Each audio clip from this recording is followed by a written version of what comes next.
Since the beginning of civilization, the world has been full of unknown things. Due to their existence, the balance of mankind's peaceful life has been upset. However, no matter how advanced our technology, no matter how great our scientific breakthroughs, there will always be anomalies that cannot be explained. We don't know where they come from, or what their purpose is. These questions plague mankind and affect our daily lives. It's because of this that we founded the SCP Foundation, an organization dedicated to containing anomalous items, individuals, and phenomena. The SCP Foundation is committed to maintaining the normalcy of the world so that people may live free of fear. While ordinary people live in the sunlight, we must fight anomalies in the shadows. We must prevent them from being exposed to the public, so that people may live in a rational and ordinary world. We secure, we contain, we protect.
Jason Carter is a death row inmate. In exchange for clemency, he has agreed to work with the SCP Foundation for 30 days. Upon completion of his work, he will be a free man. Jason Carter is now D503.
D503 was given no clear instruction of the task to be completed.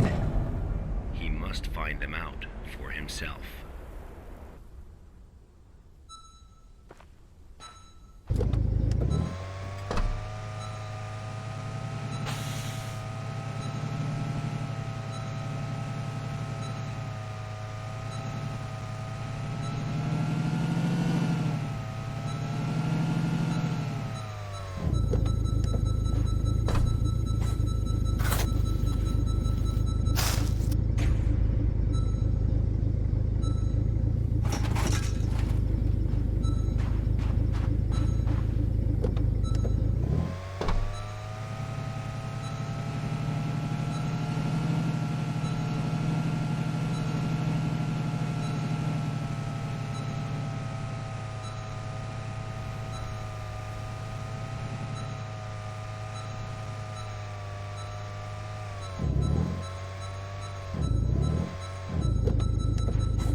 This was D503's first day of work.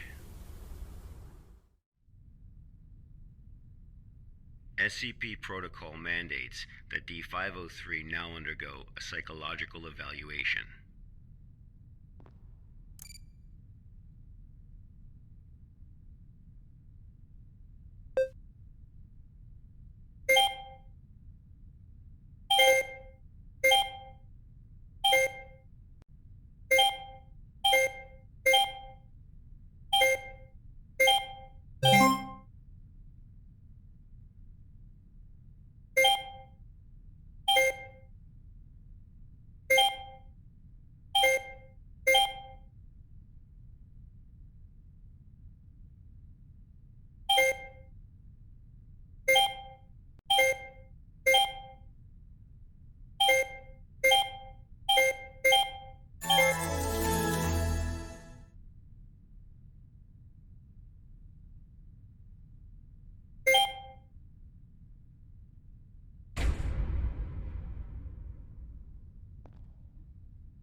This was the first day D503 psychological data was collected.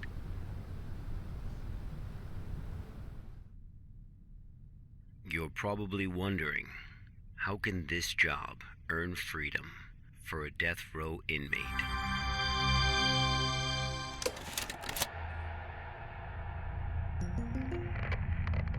Good afternoon, everyone. I'm Dr. Raymond Ham from Site 83. Welcome to today's training conference. Today, I'm going to share with you a little project I've been working on called SCP-7457. The desert you saw just now is SCP-7457. D503 is a volunteer who we invited to help us learn more about this desert. Prior to the Foundation's involvement with SCP-7457, 329 people went missing in this area. As a precaution, we have introduced lockdown measures as we attempt to find the cause of these disappearances. As everyone here is new to the Foundation, it will be good for you to learn about SCP-7457. Let me explain how it works. Before we get started, are there any questions? Dr. Ham, I'm Will Barton, 3rd Special Squad, Site 86. Hello, Will. Before I came here, I thought I had a basic understanding of the Foundation. I've heard of these anomalies, but only in terms of human anomalies. I had no idea that SCP-7457 was a desert. How do we begin to make sense of this? That's a good question, Will. All the unexplained phenomena we are monitoring are being labeled anomalies. Human anomalies, regional anomalies, artifact anomalies, and various other phenomena beyond our control. The work of the Foundation is to isolate these anomalies and prevent the public from, shall we say, experiencing them? Okay, next question. Hello, Dr. Ham. I'm Mark Harris, a research intern from Site 27. In the video, we saw D503 picking up garbage in the desert. Why did it do that? And what does this have to do with anomalies? Okay, Mark. What I can tell you now is that everything you see is part of SCP-7457. SCP anomalies can be a little difficult to understand at first. Just know that it, or they, have their own rules. Perhaps you'll understand what I mean once we finish watching the video. Okay, let's move on.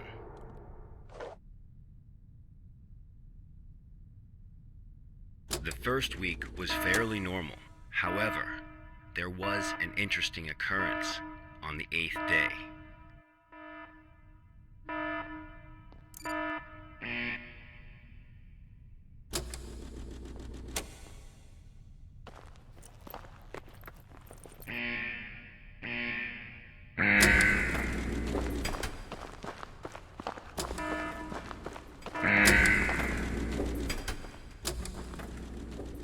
let's have a look at what happened.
D503 had completed his task. However, he did not realize that he had already encountered his first anomaly.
That night, D503's psychological data showed abnormal fluctuations. Analysis tells us that D503 is dreaming.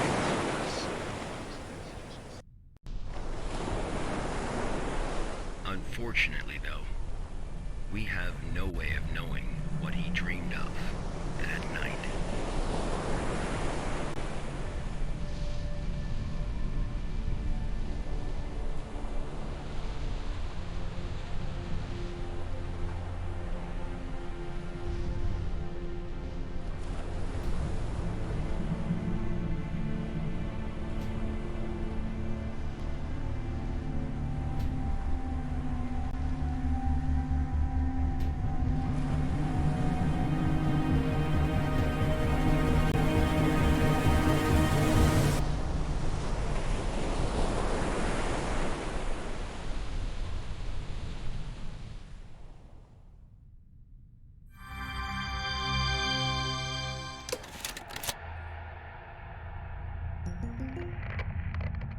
The 8th day marked a significant turning point, the start of SCP-7457's impact on D503.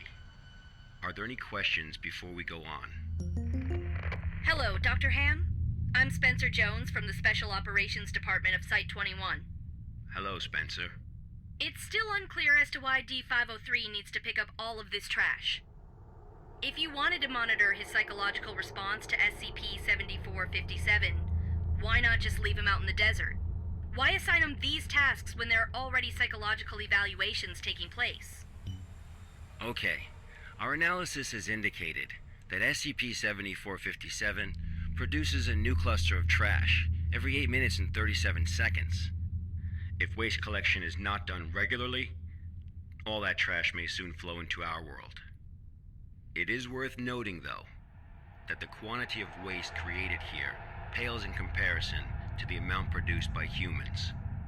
However, it still has the potential to become a significant problem in the future. By assigning these tasks to D503, we can monitor his reactions while also containing the trash. There is another reason, but we will get to that one later. Is it not the case that the Foundation is exaggerating the importance of a minor issue before the issue is fully understood? Okay, everyone. I must emphasize that behind us is the general public, who are wholly unaware of any of this. Being meticulous and maintaining a serious attitude is essential at the SCP Foundation. Any oversight or underestimation of the enemy may result in disaster. Thank you, Dr. Ham. I understand. Good. Let's move on. The effects of SCP-7457 on D503 became most obvious on day 15 of the test. Due to the conditions that day, we were only able to track his movements after recovering data from his radar. It was definitely a bad day, perhaps the worst, even for a death row inmate.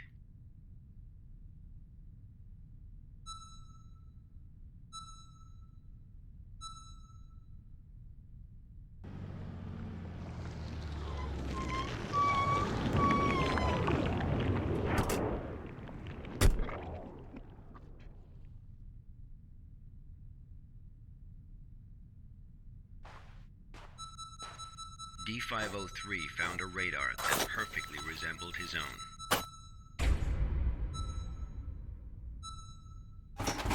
However, D503 didn't seem to think much of it.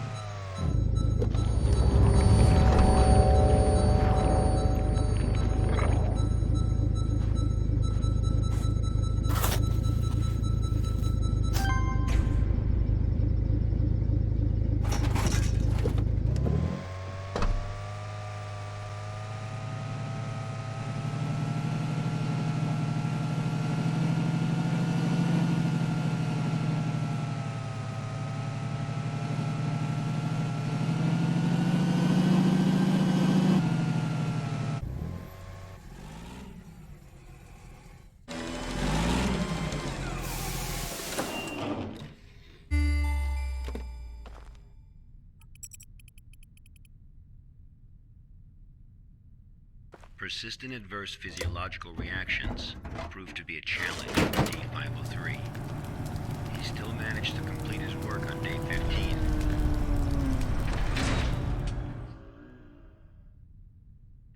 But then he encountered an incident.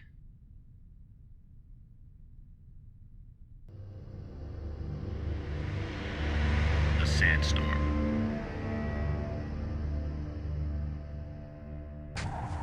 D503 walked in the sandstorm for a long time, but he couldn't seem to find his way back.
approximately 13 hours later, a visibly trembling D503 returned to Site 8.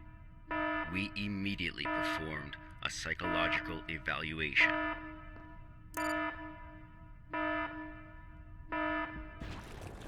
Major fluctuations can now be observed in D503's physiological data.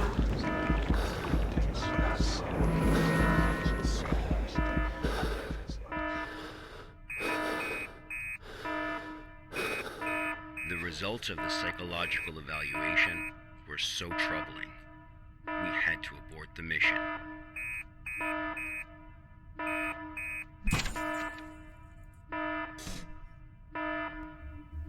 D503 was able to break away from the Foundation's control.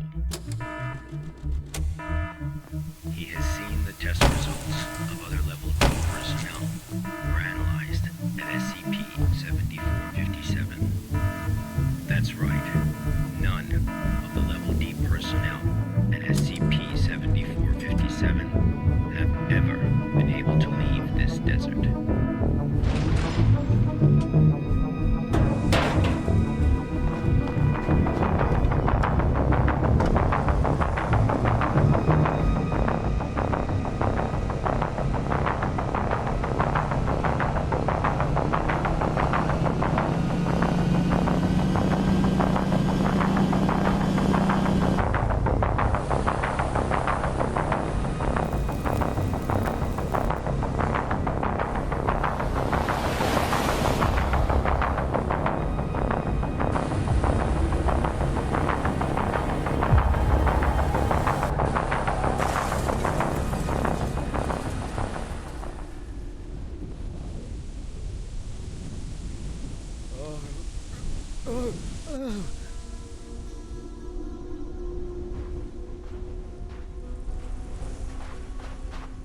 D503 heard the call. Humans often believe that their fate is in their own hands, that all choices come from their own free will. They don't realize that we humans form only a small part of this world. Out there, in the unknown world, we are as insignificant as a grain of sand in this vast desert.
Instincts led him.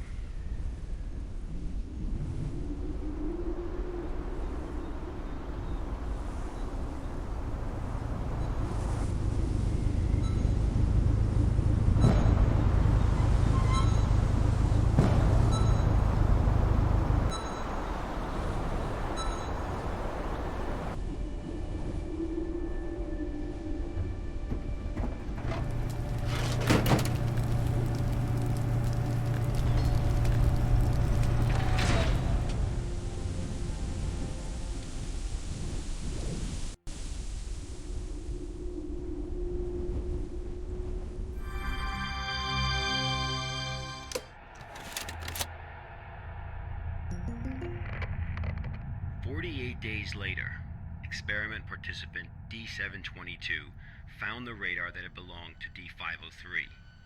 The radar was 31 miles away from the waste treatment facility.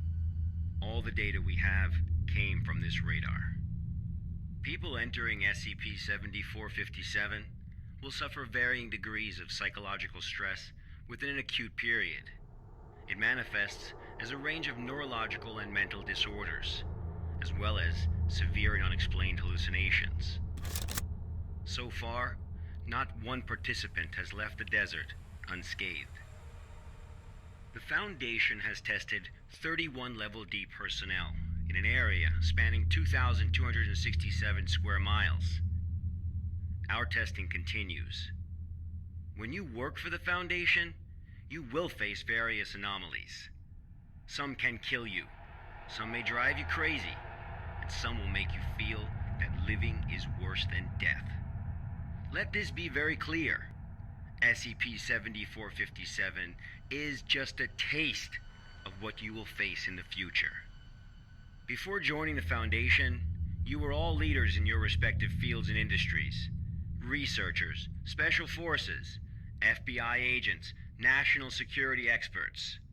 Well, SCP does not care how smart you are, how accomplished you are.